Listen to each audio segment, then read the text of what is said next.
Download aplikasi Tarbiyah Sunnah di handphone Anda. Tersedia di Google Play dan App Store. Bismillahirrahmanirrahim.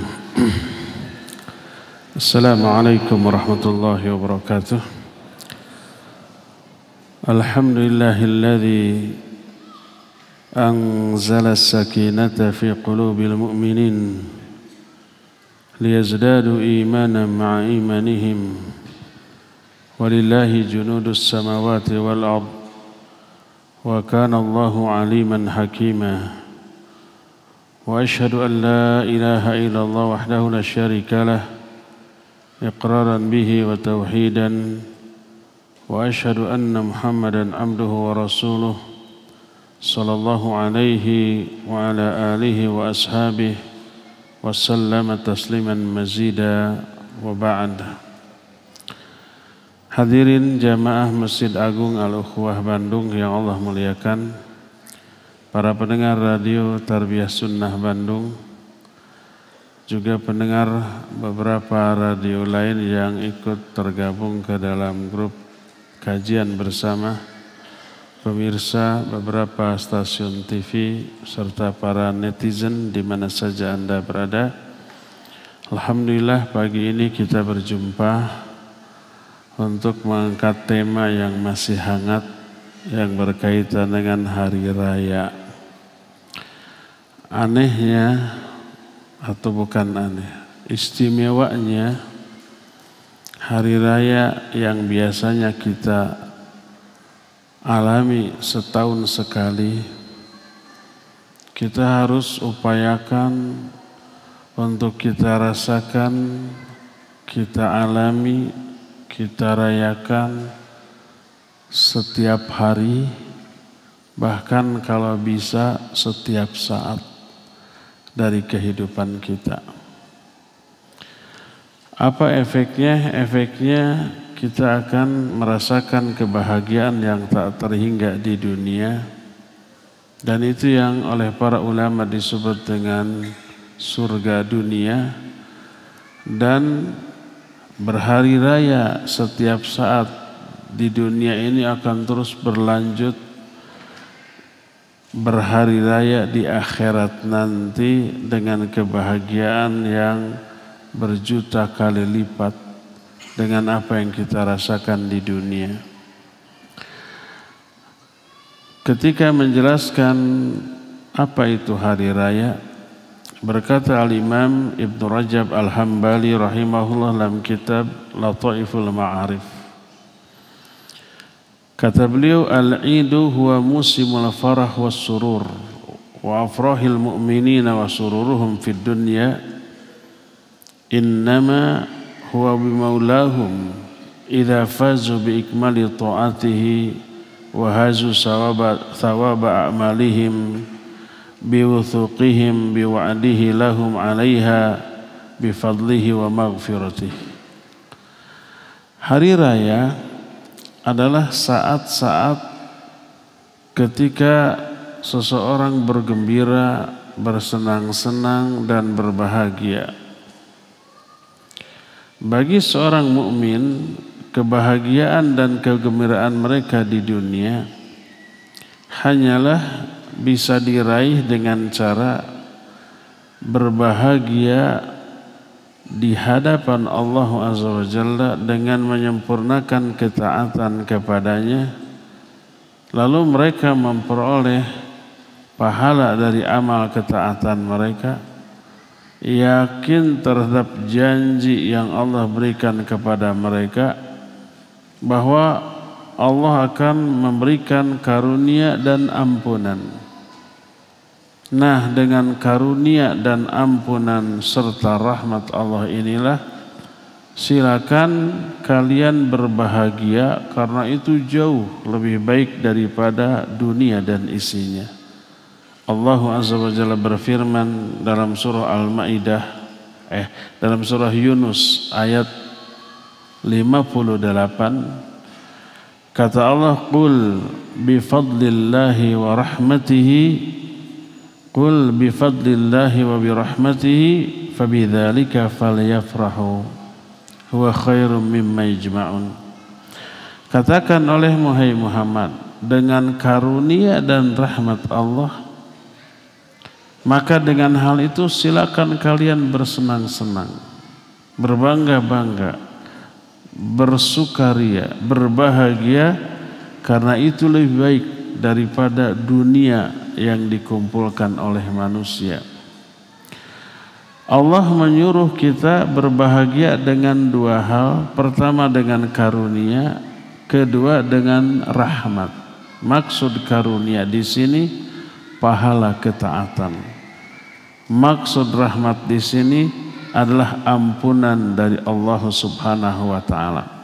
Dan itu hanya bisa diraih dengan ketaatan kepada Allah Subhanahu wa taala, bukan kelalaian. Maka berkata para ulama yang dikutip oleh Imam Ibn Rajab, kata beliau, qala ba'dul arifin, ma fariha ahadun bi ghairillah illa bi ghaflatihi anillah, fal ghafil yafrahu billahwihi wa hawah, wal aqil yafrahu bi maulah. Berkata para ulama, tak akan bahagia seseorang selain dengan Allah Subhanahu wa ta'ala. Orang yang lalai hanya berbahagia kalau dia lalai dari Allah. Dia berdosa, dia bermaksiat, dia abaikan perintah, dia langgar larangan. Dengan itulah mereka berbahagia. Maka orang yang berbahagia dengan kelalaian, dengan dosa dan maksiat, mereka orang-orang yang lalai. Adapun seorang mukmin hanya merasakan kebahagiaan ketika dia melakukan ketaatan kepada Allah Subhanahu wa taala. Di dunia ini kaum muslimin mengalami 3 hari raya. Sebagaimana berkata Imam Ibn Rajab, wa fid dunya lil mu'min 3 a'yad. Orang mukmin di dunia mengalami 3 hari raya. Pertama, hari raya yang berulang setiap pekan. Sepekan sekali mereka berhari raya. Kedua, ada yang berulang setiap setahun sekali, dan itu 2 jenis hari raya. Adapun hari raya yang berulang setiap pekan adalah hari Jumat, dan itu adalah hari raya pekanan, dan itu sebagai penyempurna rukun Islam yang kedua. Apa rukun Islam yang kedua? Salat yang 5 waktu.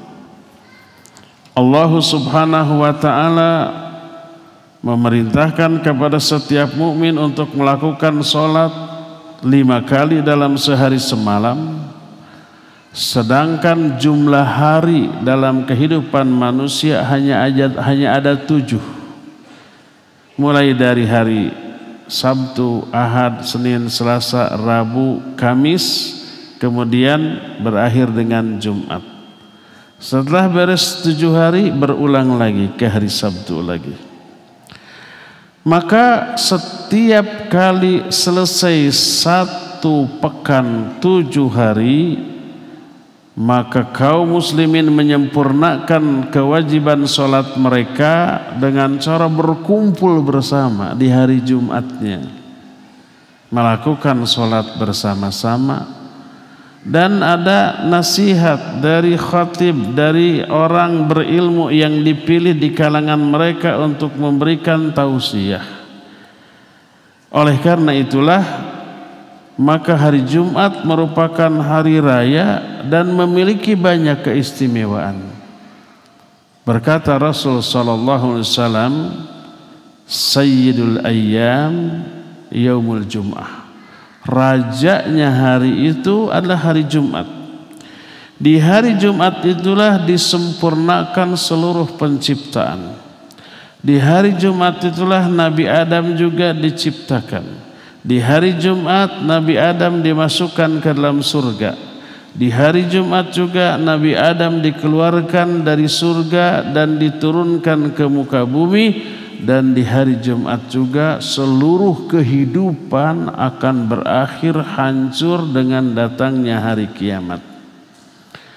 Oleh karena itulah maka hari Jumat hari berkumpulnya seluruh kaum mukminin untuk melakukan sholat bersama-sama, mendengarkan khutbah bersama-sama, pelajaran yang sangat berharga. Makanya karena hari Jumat merupakan hari raya pekanan, hari raya mingguan, maka dilarang bagi kita untuk melakukan saum secara infirad di dalamnya. Secara infirad itu artinya hanya hari Jumat saja, tidak boleh. Karena itu dianggap hari raya dan hari raya haram untuk saum. Kecuali kalau kita awali dari hari Kamis atau diteruskan ke hari Sabtunya. Sebagaimana salah seorang istri Nabi alaihi salatu wassalam saum di hari Jumat. Lalu oleh Nabi ditanya, hal sumti bil ams? Apakah kamu saum enggak kemarin hari Kamis? Dia jawab tidak. Hal satasumina ghadan? Apakah kamu akan saum besok hari Sabtu? Dia jawab tidak. Fa'aftiri, kalau gitu buka kamu sekarang, enggak boleh saum. Kalau dihususkan pada hari Jumat disebabkan karena hari Jumat merupakan hari raya. Oleh karena itulah maka tak heran apabila menyaksikan, menghadiri sholat Jumat disebut dengan sebutan serupa dengan haji. Bahkan disebut hajinya orang-orang miskin.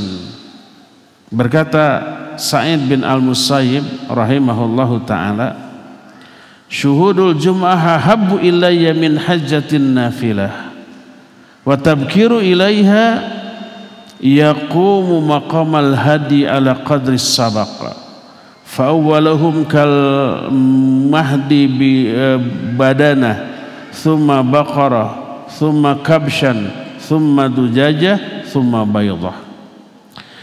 Kata Imam Sa'id Al-Musayyib, menghadiri sholat Jumat lebih aku sukai daripada melakukan haji yang sunnah. Haji yang sunnah itu haji yang kedua kali. Siapa yang pernah berhaji sekali, maka haji-haji berikutnya hanya sunnah hukumnya bagi dia. Sedangkan menghadiri sholat Jumat hukumnya wajib di setiap Jumat bagi setiap lelaki yang mukallaf. Maka kata Sa'id bin Al-Musayyib, menghadiri sholat Jumat lebih aku sukai daripada haji yang sunnah, dan datang ke masjid pada hari Jumat lebih dini itu dianggap sama dengan berkurban yang nilainya tergantung orang keberapa yang pertama kali datang ke masjid tersebut. Siapa yang pertama kali datang ke masjid di hari Jumat, maka pahalanya sama dengan berkorban dengan seekor sapi jantan yang besar, dengan seekor unta yang besar. Siapa yang datang kedua ke masjid, sudah ada orang lain yang lebih dahulu, dia datang kedua tuh, pahalanya sama dengan berkurban dengan seekor sapi jantan yang besar. Siapa orang yang datang ketiga ke masjid, pahalanya sama dengan orang berkorban dengan seekor kambing yang besar, terus dengan seekor ayam, dan terakhir dengan sebutir telur. Lebih awal, lebih dini dia datang ke masjid, lebih besar pahalanya. Kenapa Nabi SAW mengiming-imingi orang yang datang awal ke masjid dengan pahala berkurban seperti haji? Karena memang mirip dari segi keutamaan. Maka tak heran apabila menghadiri sholat Jumat menyebabkan terhapusnya dosa dia dari Jumat yang lalu sampai Jumat hari tersebut. Sebagaimana sabda Nabi SAW, beliau menyatakan as-salawatul khams wal jumu'ah ilal jumu'ah wal ramadan ilal ramadan mukaffiratun liman bainahunna majturibatil kabair. Salat yang 5 waktu, Jumat ke Jumat, Ramadan ke Ramadan, menghapus dosa-dosa antara Jumat yang sebelumnya sampai Jumat yang akan datang. Ini persis seperti haji yang mabrur, menghapus seluruh dosanya dan diiming-imingi hanya surga yang layak sebagai balasannya. Al-hajjul mabrur laisa lahul jaza ilal jannah. Haji yang mabrur itu tidak ada balasan yang layak untuknya kecuali dengan surga. Berdasarkan hal itulah maka Allah Azza wa Jalla memberi ampunan kepada setiap muslim di setiap hari Jumat. Berkata Rasul sallallahu alaihi wasallam dalam salah satu hadis yang sahih, ma tala'atis syams wala gharabat ala yaumin afdalu min yaumil jumu'ah. Tidak ada satupun hari yang di hari itu matahari masih terbit dan terbenam yang lebih afdal, lebih utama dibanding hari Jumat. Bahkan disebutkan dalam hadis yang diriwayatkan Imam Ahmad dalam kitab Musnadnya, berkata Nabi SAW, huwa afdalu indallah mi yaumil fitri wa yaumil adha. Hari Jumat lebih utama dibanding hari raya Idul Fitri ataupun hari raya Idul Adha. Inilah hari raya pertama yang berulang setiap pekan, yaitu hari Jumat, dan hari raya ini sebagai penyempurna dari rukun Islam yang kedua, yaitu apa? Salat. Setiap 7 hari berlalu melaksanakan salat 5 kali dalam setiap harinya, maka di akhir hari terakhir dari setiap pekan tersebut Allah menyuruh kaum mukminin berkumpul bersama, salat bersama-sama, mendengarkan khutbah bersama-sama, dan ada keutamaan yang besar di hari itu dari Allah untuk mereka. Inilah Id yang pertama, berulang setiap pekan, yaitu hari Jumat. Adapun 2 hari raya yang berulang setiap tahun. Pertama adalah hari raya Idul Fitri. Makna fitri artinya tidak saum. Makna fitri artinya berbuka. Apa bahasa Indonesianya buka? Apa bahasa Arabnya buka? Iftar. Yaitu berbuka setelah saum sebelumnya. Idul Fitri artinya hari raya karena berbuka setelah saum sekian lama, selama 1 bulan penuh. Berdasarkan hal itu maka Idul Fitri atau hari raya berbuka setelah Ramadan merupakan penyempurna rukun Islam yang ketiga, yaitu apa? Saum di bulan Ramadan. Apabila seorang muslim atau orang-orang muslim menyempurnakan, menyelesaikan saumnya selama 1 bulan penuh, dan itu sebuah pengorbanan atau ibadah yang agung, luar biasa. Di dalamnya banyak pengorbanan. Di dalamnya kaum muslimin dilatih untuk apa? Menjauhi apa yang Allah haramkan. Walaupun hanya 13,5 jam bagi kita di Indonesia, dari fajar sampai maghrib, apa yang tadinya halal berupa makan, minum, hubungan suami istri untuk sementara diharamkan. Nanti setelah maghrib halal lagi, besoknya gitu lagi. Apa hikmah dibalik pengharaman 3 perkara yang halal diharamkan sementara? Untuk melatih jiwa.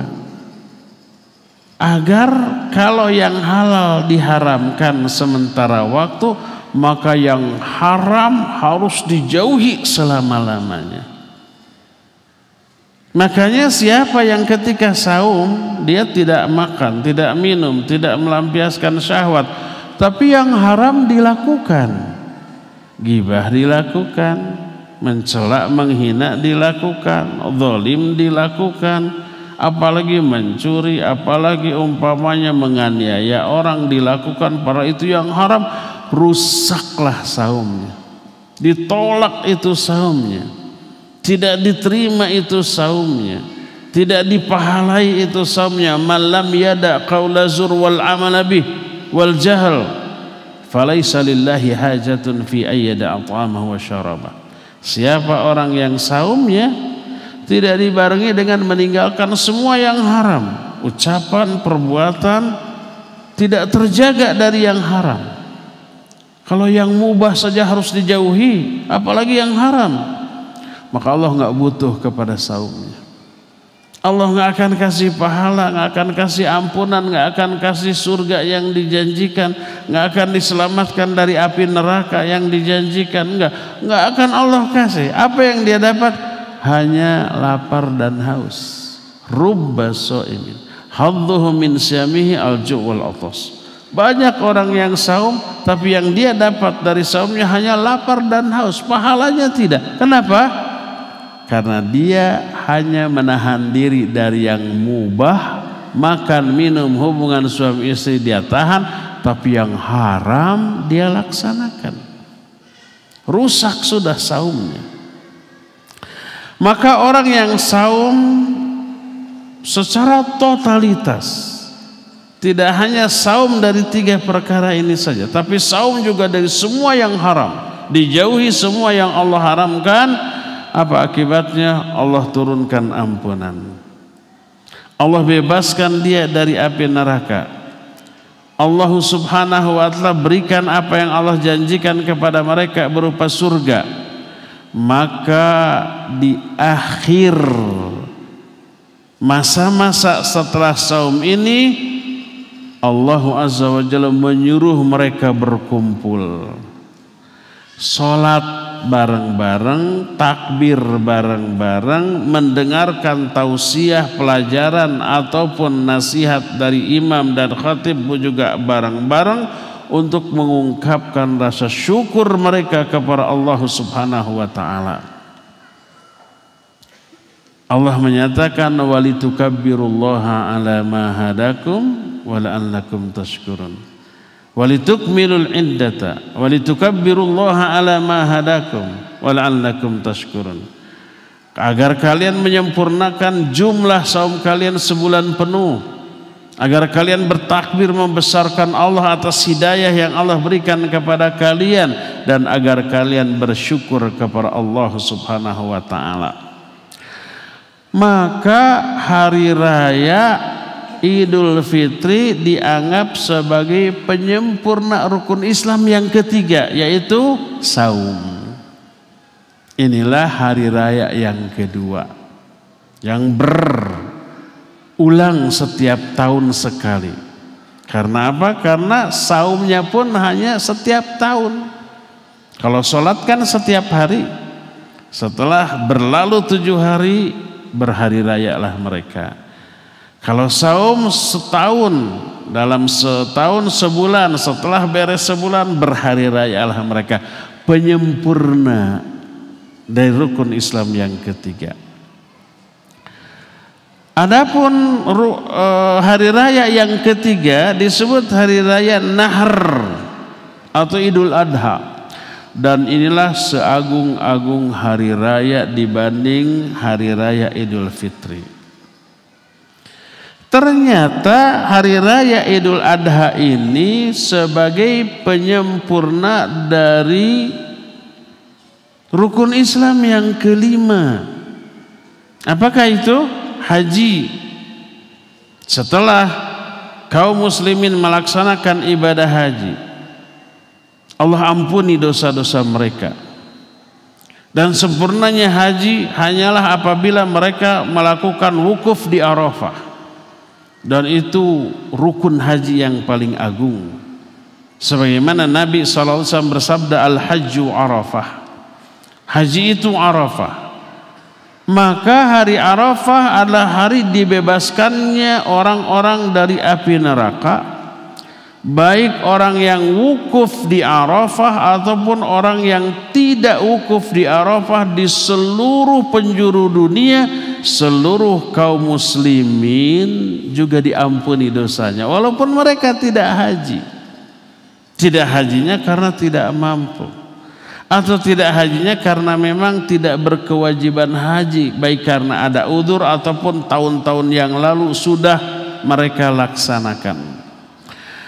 Maka walaupun tidak seluruh kaum muslimin berhaji, dan Allah yang mengatur siapa tahun ini yang akan Allah hajikan, si fulan, si fulan, si fulan, yang lainnya tidak. Ini rahmat dari Allah.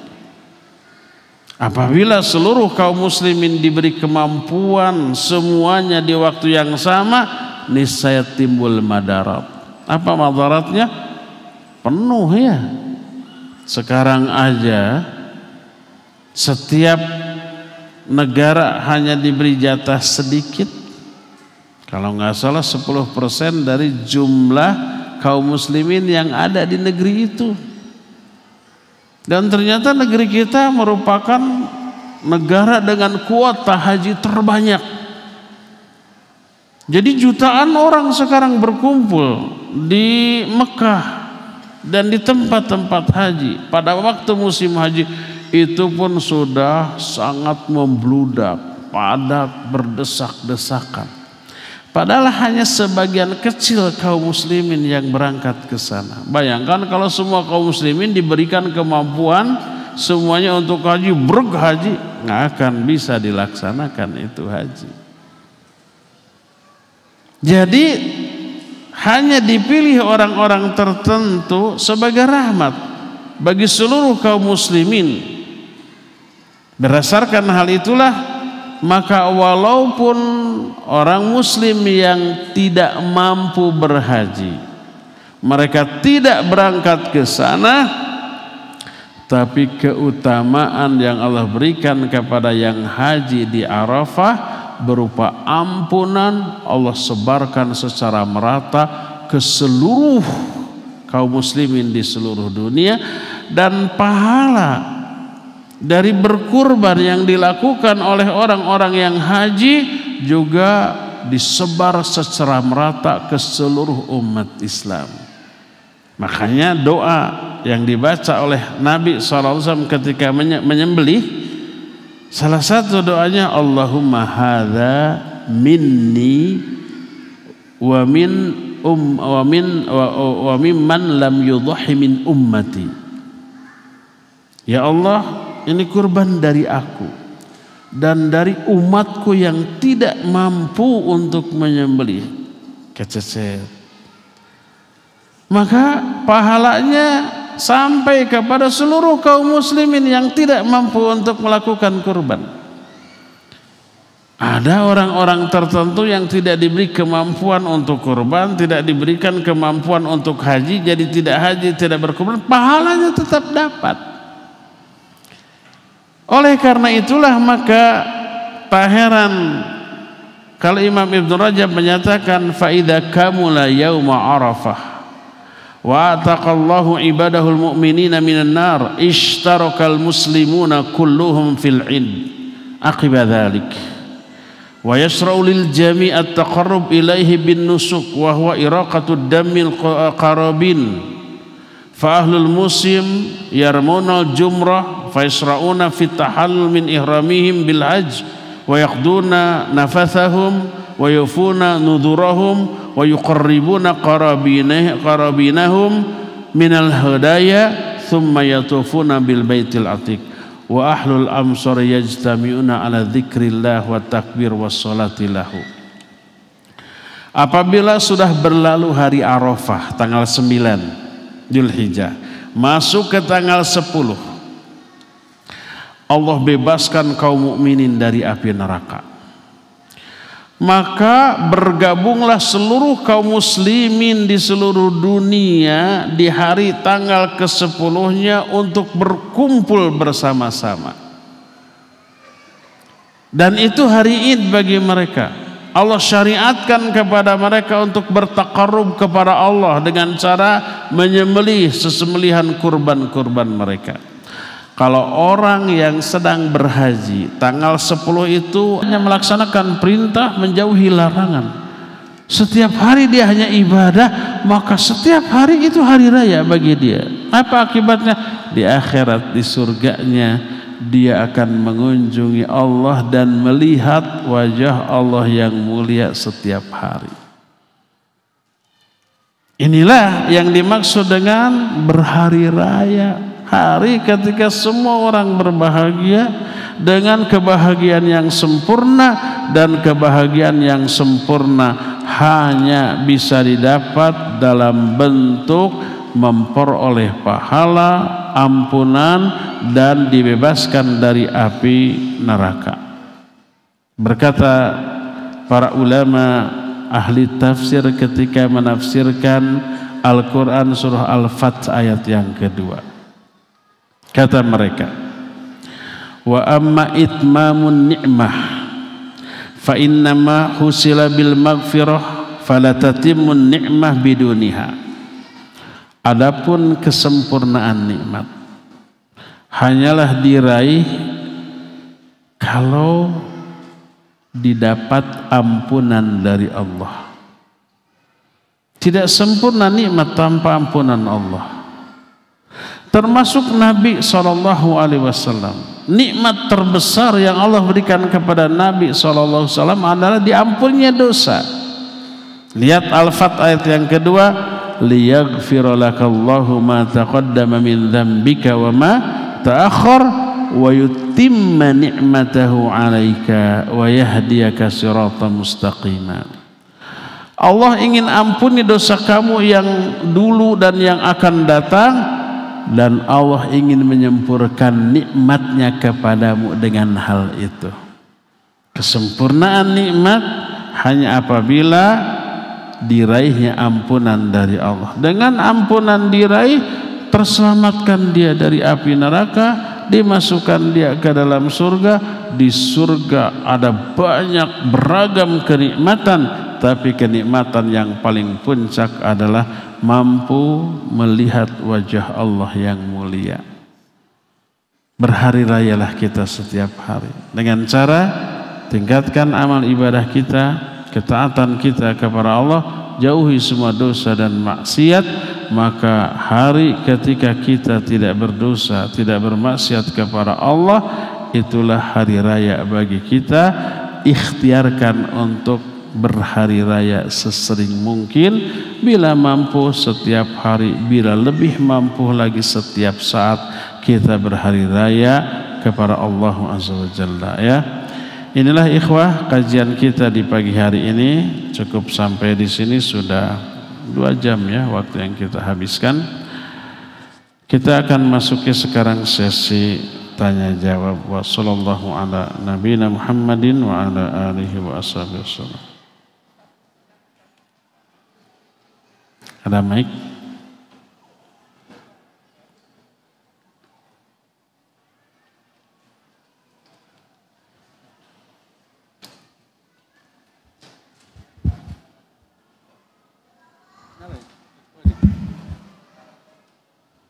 Ahwan Ustaz. Bismillah. Assalamualaikum warahmatullahi wabarakatuh. Assalamualaikum. Afwan sekali Ustaz, saya bukan tidak mau menulis, tapi beberapa kali saya menulis tidak terjawab Ustaz, mohon maaf. Pertama Ustaz, pertanyaan pertama yaitu bagaimana hukumnya ahlul bid'ah dan ahlul syirik? Itu ibadahnya, ibadah sholatnya seperti apa? Hukumnya sah atau tidak? Kenapa ini saya tanyakan? Karena di internal keluarga saya itu masih ada orang yang melakukan syirik dan bid'ah Ustaz. Itu. Kemudian yang kedua, satu dulu, ya. Ini antri Pak. Ya. Cukup satu dulu ya. Sebenarnya ada 3 Ustaz. Satu. Ya. Ini tentang zakat barangkali Pak Ustaz. Tadi disampaikan tentang zakat Ustaz. Boleh ya? Biar nggak penasaran. Tentang zakat. Beberapa waktu yang lalu, Ana menjual aset Ustaz. Laku 500 juta Ustaz. Jadi menjadi harta simpanan uang Ustaz. Apakah 500 juta tadi sebenarnya dipersiapkan untuk membayar kuliah, kemudian untuk membayar sebagian hutang-hutang begitu. Bagaimana ini cara mengeluarkan zakat malnya tadi, apakah 500 tadi dikeluarkan 2,5% atau setelah dikurangi untuk biaya kuliah dan untuk membayar hutang. Terima kasih Ustaz. Assalamualaikum warahmatullahi wabarakatuh. Waalaikumsalam. Iya, barakallahu fiik. Yang pertama, bagaimana ibadahnya ahlul bid'ah dengan orang musyrik? Kalau seseorang melakukan ibadah, di dalam ibadahnya itu dia melakukan kebid'ahan, ibadah itu ditolak. Sebagaimana sabda Nabi SAW, man ahdatha fi amrina ma laysa minhu fahuwa raddun. Dalam riwayat lain, man amila amalan laysa alaihi amruna fahuwa raddun. Siapa orang yang melakukan satu amalan tapi nggak ada contoh dariku, itu amalan ditolak. Adapun kalau dia melakukan amalan lain dan amalan itu tidak mengandung unsur kebid'ahan, maka amalan itu tetap diterima. Dalam sholat dia melakukan kebid'ahan, sholatnya ditolak. Tapi ketika dia baca Al-Quran, tidak ada kebid'ahan, baca Qurannya diterima. Dia infak dan sedekah diterima. Dia tersenyum kepada orang lain, senyumnya ibadah. Dia menolong orang lain, menolong mah nggak ada kebid'ahan sebab bebas urusan dunianya itu ya, tetap dapat pahala. Jadi ibadah-ibadah yang ditolak hanyalah ibadah yang di dalamnya ada kebid'ahan. Adapun ibadah yang lainnya, ibadah sosial atau ibadah mahdhah yang tidak ada kebid'ahan seperti baca Al-Quran, berzikir, berdoa, maka itu tetap diterima. Adapun kalau orang berbuat syirik, kalau syiriknya syirik besar, seperti menyembah, beribadah kepada selain Allah, kepada dewa-dewi, kepada berhala, maka syirik itu menghapus seluruh pahala kebaikan yang pernah dia lakukan. Mungkin dia pernah sholat, pernah haji, pernah umroh, saum, ibadah sosial, pahala banyak. Sekali syirik terhapus seluruhnya. Allah berfirman, la in asyrakta la yahbatanna amaluk.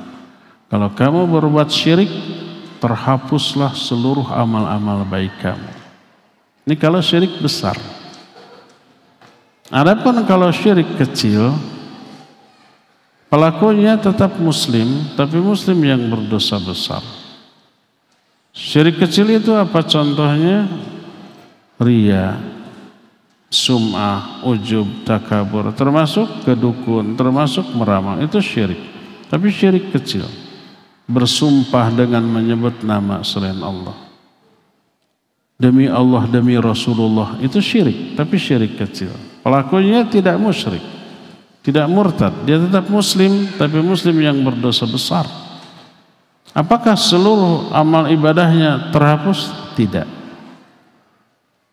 Tapi dia berdosa dengan melakukan syirik kecil tadi, ya. Wallahu a'lam bishawab. Itu yang pertama. Kedua, kita menjual aset terjual 500 juta, apakah kena zakat?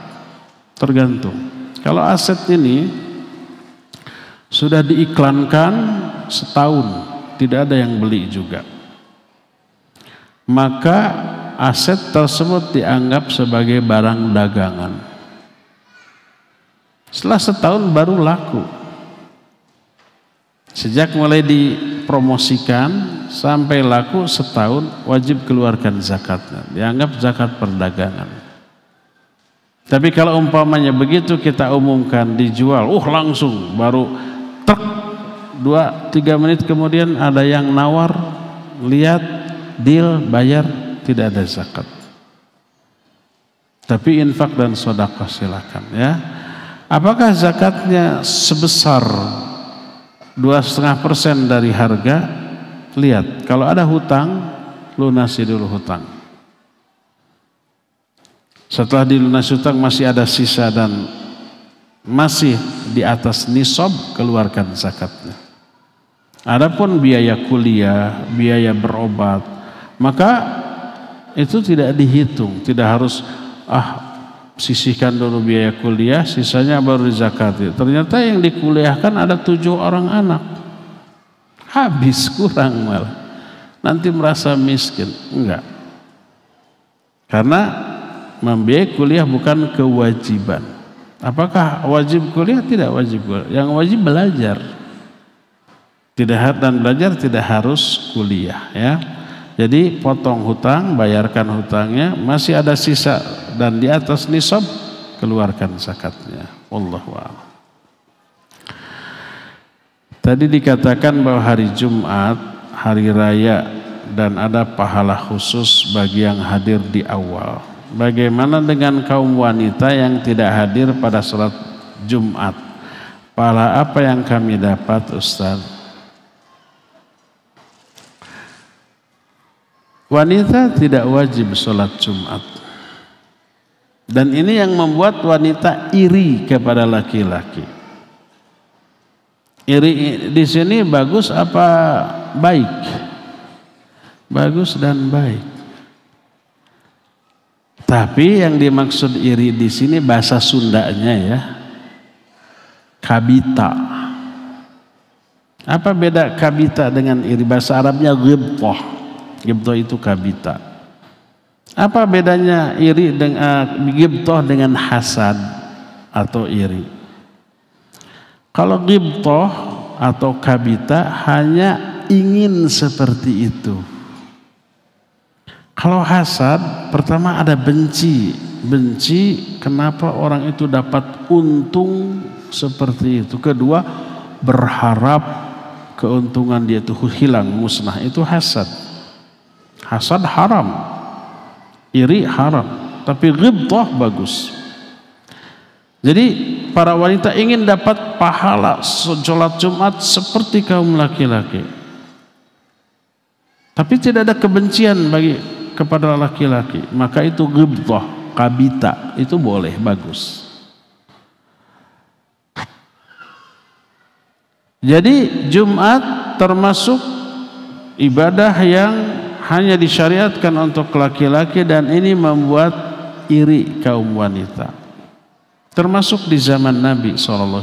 Lalu mereka curhat kepada Nabi SAW. Tapi wanita zaman dahulu pemalu. Gak semua orang berani kepada Nabi SAW datang. Tapi ada yang berani, namanya Asma binti Yazid. Dia pintar ngomong dan berani, suka menjadi utusan kaum wanita. Dia diutus oleh kaum wanita, datang lalu berkata, ya Rasulullah, inni rasulu miwwarai minan nisa. Wahai Rasulullah, aku utusan dari para wanita di belakangku. Tuh lagi ngumpul di sana, nggak berani ke sini.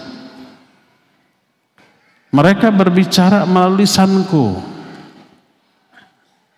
Innallaha ba'athaka ila rijali wan nisa fa'amanna bik wa taba'naka. Sesungguhnya Allah mengutus engkau kepada laki-laki juga kepada wanita. Kami beriman kepadamu dan kami mengikutimu. Walakin, kata dia, anna rijal fuddilu bi salatil jumu'ah wa syuhudil janazah wal jihadi fi sabilillah. Tapi wanita, laki-laki diberi 3 keutamaan yang tidak diberikan kepada kami. Pertama, sholat Jumat. Kedua, mengurus jenazah sampai ke pemakaman. Wanita kan nggak boleh ikut menguburkan, wanita nggak boleh. Kalau ziarah setelah dikuburkan boleh wanita, tapi ikut menguburkan nggak boleh. Walaupun jasad mayatnya wanita, yang mikul tetap lelaki, yang menggotong memasukkan ke liang lahat juga tetap lelaki. Wanita nggak boleh. Jadi laki-laki diberi 3 keutamaan: sholat Jumat, menguburkan jenazah, dan jihad fisabilillah. 3 ini tidak disyariatkan kepada wanita. Padahal 3-tiganya besar. Jumat menghapus dosa dari Jumat lalu sampai Jumat itu. Mengurus jenazah dapat pahalanya 2 qirat.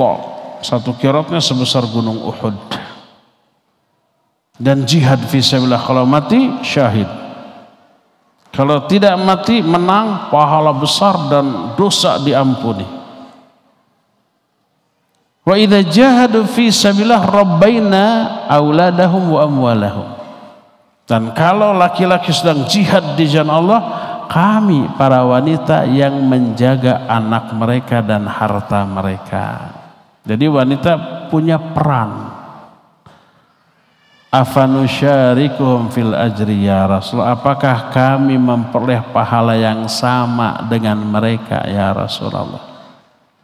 Ketika lelaki Jumatan, siapa yang jaga rumah dan anak-anak? Istri-istrinya. Ketika jihad fisabilillah, siapa yang jaga anak-anak dan hartanya? Istrinya. Punya peran. Kalau nggak punya peran, lelaki tidak akan tenang, ya enggak? Khawatir saya lagi jihad, rumah nah ada yang mangku. Pas pulang, loh kemana rumah? Mungkin? Tidak mungkin. Tapi barang-barangnya mungkin diambil. Apa kata Nabi SAW? Beliau berpaling kepada para sahabat lalu bertanya, hal sami'tum maqalata imra'atin tas'alu an amri diniha ahsan min hadha? Kalian pernah mendengar ucapan seorang wanita yang bertanya tentang agamanya yang lebih baik daripada wanita ini? Ini pertanyaan terbagus. Kata para sahabat, tidak ada, ini terbagus. Lalu kata Nabi SAW, insarifi ya Asma wa akhbiri mawwara'aki minan nisa. Pulang kau Asma, beritahukan kepada wanita-wanita di belakangmu, anna husna ihda taba'ulihinna li zawjihinna, bahwa bagusnya sikap kalian kepada suami-suami kalian dan ikhtiar kalian selalu mencari ridho suami-suami kalian, ta'dilu kulla ma dzakarti, itu pahalanya sebanding dengan ibadah-ibadah yang kalian sebutkan tadi, sebanding dengan pahala Jumatan, ngurus jenazah dan jihad fisabilillah. Pahalanya dapat, resikonya nggak dapat. Laki-laki ke medan jihad resikonya mati, luka, tertawan, babak belur, kan gitu, cacat seumur hidup. Wanita mah enggak. Nggak ada wanita siang keluar dalam keadaan pincang, digips. Kenapa kamu habis ngepel? Nggak ada, ngepel resikonya begitu. Maka semua yang dikerjakan oleh wanita di rumah agar suaminya ridho, agar suami senang, sebanding dengan jihad fisabilillah kaum laki-laki. Jangan dianggap enteng pahala nyupir, nyuci piring, ngepel, nyapu, beres-beres, bikin kopi, bisa bikin suami ridho apa tidak? Iya, itu pahalanya besar sebanding dengan jihad fisabilillah. Jihadnya tidak, pahalanya dapat. Jumatannya tidak, pahalanya dapat. Mengurus jenazahnya tidak, pahalanya dapat. Dan ini anugerah yang Allah berikan kepada kaum wanita, ya. Wallahu a'lam bissawab. Bagaimana setelah Ramadan kita kembali melaksanakan dosa dan sulit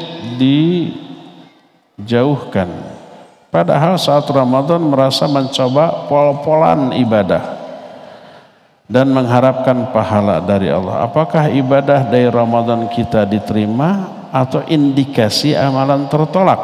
Saat ini sudah bertobat dan berusaha beramal soleh. Jazakallahu khairan. Kalau ketika Ramadan pol-polan ibadah dan di akhir Ramadan bertekad akan mempertahankan ibadah ini, nggak akan kembali kepada kebiasaan buruk sebelum Ramadan. Dia akan berhenti dari semua dosa. Dia bertekad begitu. Maka dengan bertekad seperti itu dia diterima amal ibadah selama Ramadan.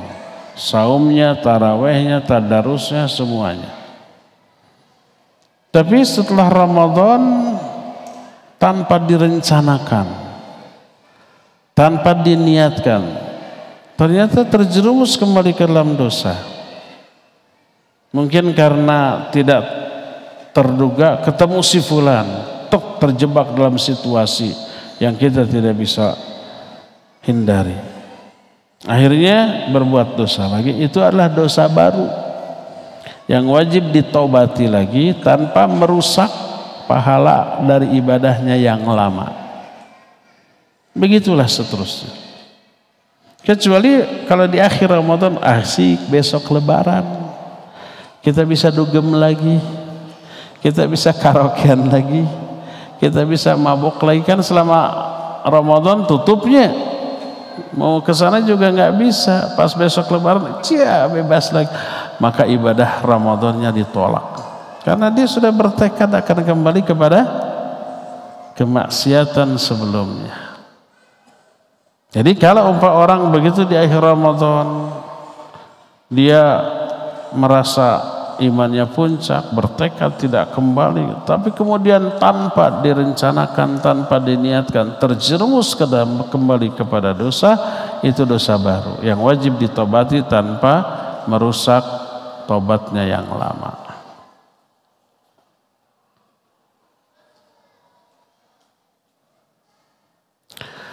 Apa lebih baik banyak sedekah dari sebagian harta atau ditabung untuk haji? Ini tidak perlu dibenturkan. Ada alokasi dana untuk menabung untuk haji atau umrah, ada alokasi dana untuk infak dan sedekah. Tidak perlu dibenturkan ya.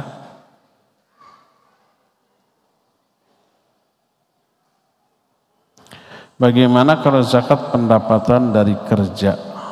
Berapa nisabnya? Tidak ada zakat penghasilan. Walaupun penghasilannya umpamanya 30 juta sebulan. Apakah setiap dapat gaji wajib zakat keluar? Tidak. Pertama, tidak sampai nisab. Yang kedua, belum sampai haul. Tapi kalau infak sedekah ya dianjurkan. Tapi sifatnya sunnah. Kecuali gini, kalau dari 30 juta sebulan itu untuk biaya bulanan habis 20 juta, sisa 10 juta ditabung. Terus setelah 10 bulan berarti 100 juta kan? Atau jangan 100 juta, 8 bulan 80 juta. Anggaplah itu sudah sampai pada nisab. Sejak 8 bulan menyimpan 80 juta, hitung. Setahun kemudian masih tetap atau bahkan bertambah, keluarkan zakatnya 2,5%. Jadi namanya zakat harta tidak ada yang bulanan. Zakat harta harus setahun dan sudah sampai pada nisab. Jadi gaji karena itu sifatnya bulanan dan terpakai, tidak dihitung terkena kewajiban zakat ya, kecuali kalau nanti ditabung baik dalam bentuk uang atau dalam bentuk emas, setelah tersimpan sampai pada nisab, hitung setahun, setelah setahun kemudian barulah dikeluarkan zakatnya.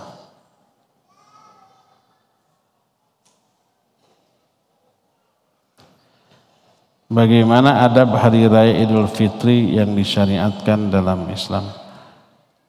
Adab-adabnya sudah kita bahas sehari sebelum Idul Fitri ya, tapi lewat radio.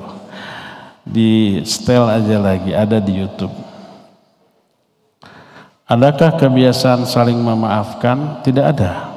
Yang ada mengucapkan taqabbalallahu minna wa minkum di kalangan para sahabat ya.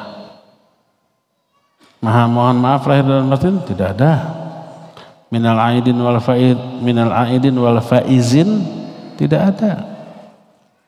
Itu doa minal aidin wal faizin, potongan dari ya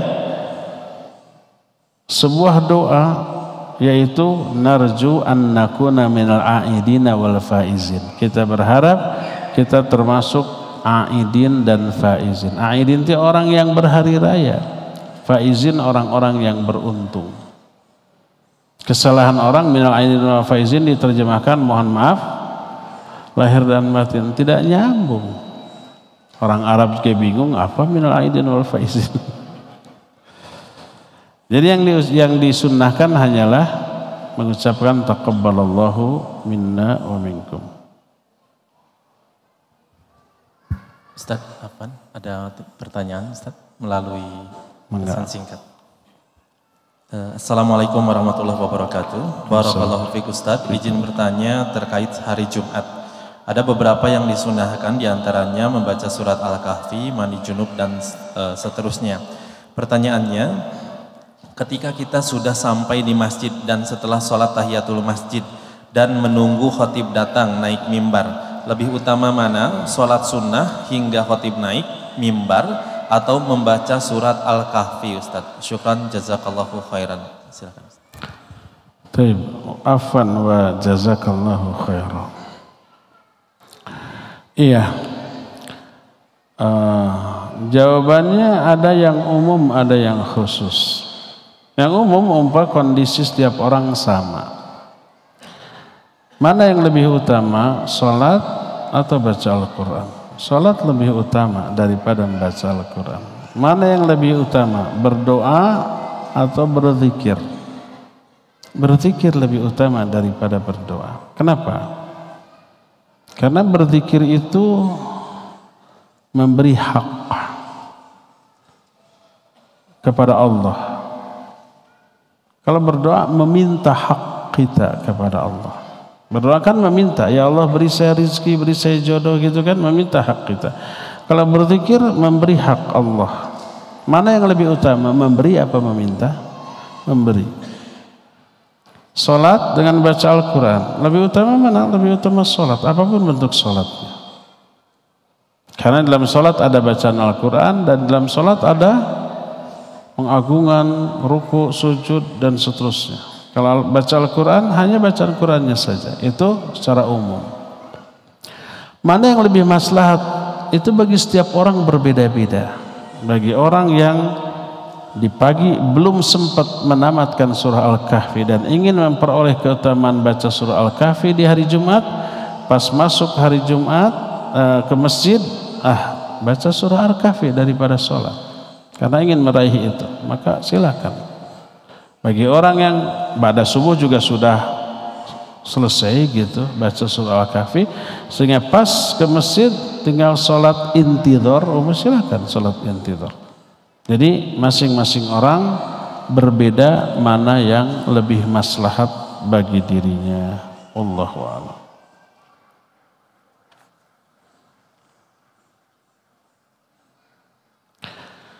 Apa hukumnya berdoa kepada Allah tidak mau menambah anak karena ada masalah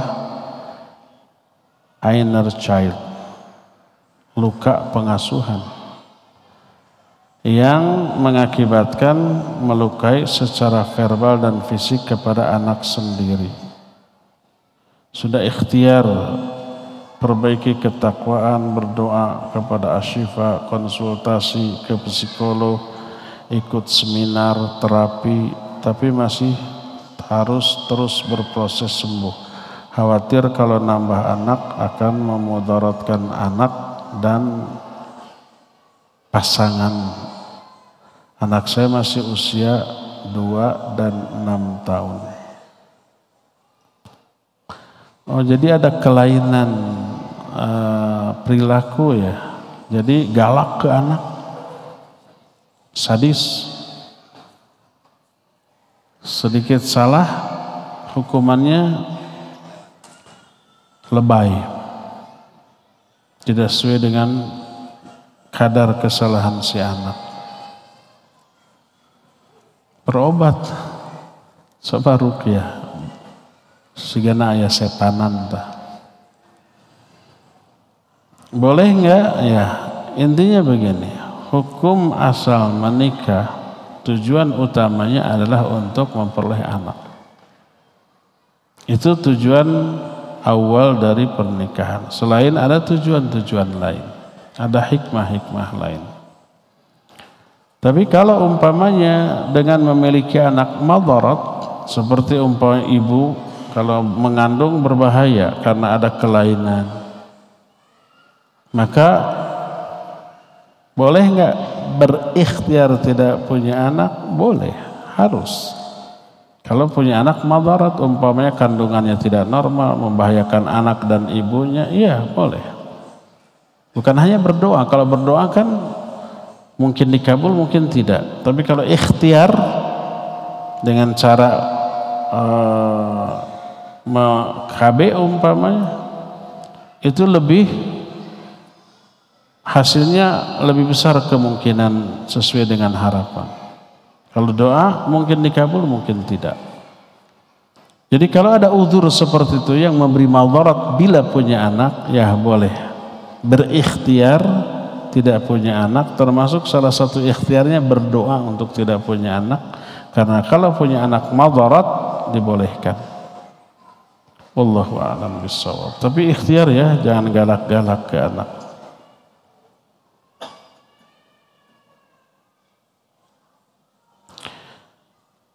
Jika seorang ayah sudah memberikan rumah ke-1 untuk anak lelaki pertama, rumah kedua, ketiga, keempat untuk anak perempuannya,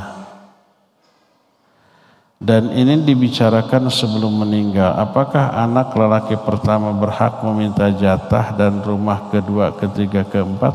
Serakah amat, dia sudah punya yang pertama.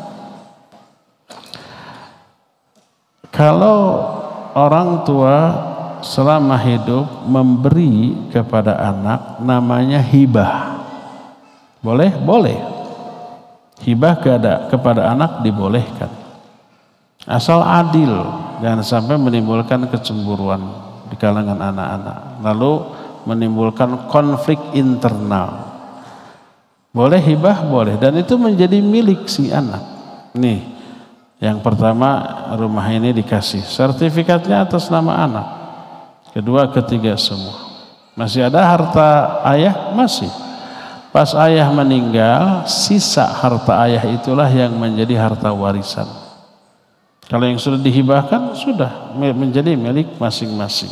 Ya, tidak boleh saling mengklaim lagi. Kecuali kalau wasiat, maka tidak boleh. Apa beda wasiat dengan hibah? Kalau hibah langsung diberikan saat itu juga, dan menjadi hak milik si anak yang diberi. Kalau wasiat, nanti diberikannya setelah meninggal. Nih bapak wasiat, kalau bapak meninggal, rumah yang di sono untuk si cikal, rumah yang di sana untuk yang kedua, rumah ini untuk si bungsu. Tapi nanti ya, nah itu wasiat. Maka tidak boleh memberi wasiat ke ahli waris, tidak boleh. La wasiyata lil waris. Tidak ada wasiat untuk ahli waris, karena ahli waris akan dapat bagian warisan dari harta peninggalan ayahnya, ya. Itulah beda antara hibah dengan wasiat. Hibah boleh, dan itu menjadi milik masing-masing anak yang diberi. Dan nanti ketika meninggal, harta peninggalan yang tersisa menjadi warisan yang dibagi-bagi sesuai aturan. Anak laki-laki dapat 2 bagian daripada anak perempuan. Terakhir ya, sholat berjamaah ketinggalan bacaan Fatihah 1 kali. Memang 1 kali bacaan Fatihah setiap rakaat, enggak 2 kali. Sholat berjamaah ketinggalan bacaan Fatihah 1 kali. Makmum harus bagaimana? Kalau dia makmum itu masih sempat ruku bersama imam, walaupun enggak dapat bacaan Fatihah imam, masih dapat bacaan surat atau ruku, maka dapat rakaat itu tanpa harus menambah rakaat lain. Dalil tentang hal ini banyak. Di antaranya hadis Abu Bakrah radhiyallahu anhu. Abu Bakrah bukan Abu Bakar. Abu Bakrah terlambat, begitu sampai di pintu masjid, Nabi dan para sahabat sudah ruku. Akhirnya dia takbir di pintu masjid, Allahu Akbar, lalu ruku. Dalam keadaan ruku dia berjalan menuju shaf. Kebayangkan? Jadi ruku, tuk. Seusai sholat, Nabi SAW bertanya, siapa yang berjalan sambil ruku? Saya ya Rasulullah. Jangan kamu ulangi. Tapi Nabi SAW tidak menyuruh orang itu untuk nambah rakaat. Menunjukkan rakaat itu dapat. Tapi nanti jangan diulang berjalan sambil ruku. Jadi kalau dapat ruku imam, dapat rakaat. Faman adraka ruku faqad adraka rakaat. Siapa yang dapat ruku imam, dia dapat rakaat tersebut. Walaupun enggak dapat Fatihah. Adapun kalau begitu masuk imam sudah sami Allahu liman hamidah, rakaat itu enggak dapat. Nanti harus ditambah satu rakaat lagi seusai imam salam.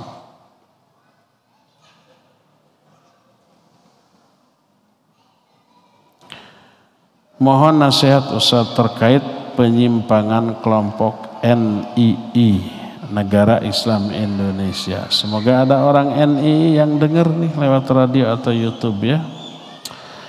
Di mana qadarullah keluarga anak yang masih tegar di atas pemahaman kelompok ini. NII, Negara Islam Indonesia, adalah kelompok Khawarij. Mereka tidak mengakui Republik Indonesia ini. Dianggapnya taghut dan dikafirkan seluruh pejabatnya dari presiden, menteri sampai ke RT. Mereka punya imam tersendiri. Dan lucunya yang mengklaim adanya negara NII banyak versi. Imamnya ada banyak, gubernur Jawa Baratnya juga lebih dari 5 orang atau masing-masing saling mengklaim kami yang legal, kalian tidak. Akhirnya saling mengkafirkan juga di antara mereka. Nah, karena itulah maka disebut kelompok takfiri. Di mana letak kesalahannya? Dari aspek cara memahami dan menerapkan ayat. Ayat yang diterapkan, wa man lam yahkum bima anzalallah fa ulaika humul kafirun. Siapa yang tidak menerapkan hukum Allah, mereka kafir. RI ini menerapkan hukum bukan hukum Allah, tapi Pancasila dan UUD 45. Makanya kata mereka kafir. Sejak mulai presidennya, menteri-menterinya, gubernur, wali kota, bupati, sampai RT RW kafir. Gimana bantahan para ulama? Pertama, ayat itu ada 3. Ada faulaika humul kafirun, faulaika humul fasiqun, faulaika humul zalimun. Yang tidak menerapkan hukum Allah kafir, di ayat lain zalim, di ayat lain fasik. Jadi yang benar mana, kafir, fasik atau zalim? Kenapa mereka hanya mengambil yang kafir saja? Itu yang pertama, ya. Yang kedua, Ibnu Abbas radhiyallahu anhu menyatakan yang kafir di sini kufrun duna kufrin. Itu kufur kecil, bukan kufur besar. Apa beda kufur besar dengan kufur kecil? Kalau kufur besar, murtad, keluar dari Islam. Kalau kufur kecil, pelakunya tetap muslim, tapi muslim yang berdosa besar. Dan yang dihukumi kufur itu bukan sekadar yang tidak menghukumi dengan hukum Allah, tapi juga membunuh sesama muslim itu kufur. Hadis yang sahih menyatakan la tarji'u ba'di kuffaran yadribu ba'dukum riqaba ba'd. Jangan kalian kembali ke kufuran sepeninggal aku, yaitu sebagian kalian membunuh sebagian lain, membunuh kufur. Sibabul muslim fisqun wa qitaluhu kufrun. Mencela sama muslim fasik, membunuhnya kufur. Kufur ini kufur kecil kata para ulama. Kenapa? Karena Allah dalam Al-Quran menyebut orang yang saling membunuh dengan sebutan mukmin. Dalam surah Al-Hujurat ayat yang 9, wa in ta'ifatani minal mu'minina qatatalu faslihu bainahuma. Kalau ada dua kelompok mukmin saling bunuh, saling berperang, damaikan. Masih disebut mukmin. Oh, menunjukkan itu kufurnya kufur kecil. Nah itu contohnya ya. Sebagai bukti orang yang menghukum dengan hukum selain hukum Allah tidak murtad adalah di zaman Nabi ada penguasa, dia muslim tapi menghukum dengan hukum kafir. Siapa penguasa itu? Penguasa Habsyi, Kaisar Najasyi. Dia masuk Islam tapi menyembunyikan keislamannya. Bahkan Syekhul Islam Ibn Taimiyah rahimahullah menyatakan dia tidak saum Ramadan, dia tidak sholat karena situasi. Dia menerima delegasi dari negara lain sampai melewati waktu sholat, kan dia masih menyembunyikan keislamannya. Ketika Ramadan harus makan, nah baru nanti diqadha selesai itu semua berlalu. Ketika Kaisar Najasyi meninggal, Nabi SAW menyatakan, matal yauma akhukum sholeh fasallu alaihi. Pada hari ini saudara kalian yang soleh sudah mati, ayo kita sholatkan. Lalu disolatkan secara gaib. Nabi menyebut ini muslim yang soleh, padahal dia penguasa tapi tidak menerapkan hukum Allah dalam kekuasaannya, tidak dikafirkan oleh Nabi SAW. Oleh karena itu adanya 3 sebutan untuk orang yang tidak menerapkan hukum Allah, satu kafir, satu fasik, satu zalim, dirinci oleh para ulama ini untuk 3 tipikal manusia. Pertama, siapa orang yang menerapkan hukum manusia dengan keyakinan hukum Allah itu sudah nggak berlaku, nggak cocok, buruk, nggak bagus. Ini hukum manusia lebih bagus, ya dia kufur. Karena menganggap produk hukum manusia lebih sempurna daripada produk hukum Allah. Kedua, ada orang yang menerapkan hukum manusia dengan keyakinan hukum Allah terbaik. Hukum manusia ini nggak adil. Tapi karena hawa nafsu, dengan menerapkan hukum manusia dia untung secara duniawi. Dia bisa berkiprah, dia bisa dapat posisi. Kalau hukum Allah yang diberlakukan, dia akan tersingkir. Dia terapkan hukum manusia dengan keyakinan hukum Allah terbaik, dan dia merasa dosa, tapi dengan keuntungan dunia diabaikan dosanya. Orang ini fasik, tidak kafir, tidak keluar dari Islam, sebab masih meyakini hukum Allah terbaik. Jadi tergantung niat dari orang itu dan situasi yang sedang dihadapi oleh orang tersebut. Tidak dipukul rata semuanya kafir. Ada rincian dari kalangan para ulama. Berdasarkan hal itulah maka tidak boleh kita secara saklek mengkafirkan orang atau penguasa yang zalim yang tidak menerapkan hukum Allah Subhanahu wa taala. Tapi harus ada rincian ya. Wallahu a'lam bishawab. Cukup ya sampai di sini. Mohon maaf tidak seluruh pertanyaan terjawab karena terbatasnya waktu. Semoga Allah kelak mempertemukan kita kembali di tabligh akbar lain dalam suasana yang jauh lebih baik dari yang sekarang. Subhanakallahumma bihamdik asyhadu an la ilaha illa anta astaghfiruka wa atubu ilaik. Walhamdulillahirabbil alamin. Wassalamualaikum warahmatullahi wabarakatuh. Yuk belanja di TS Mart. Dengan belanja di TS Mart, Anda turut berpartisipasi dalam dakwah yang diselenggarakan YTS.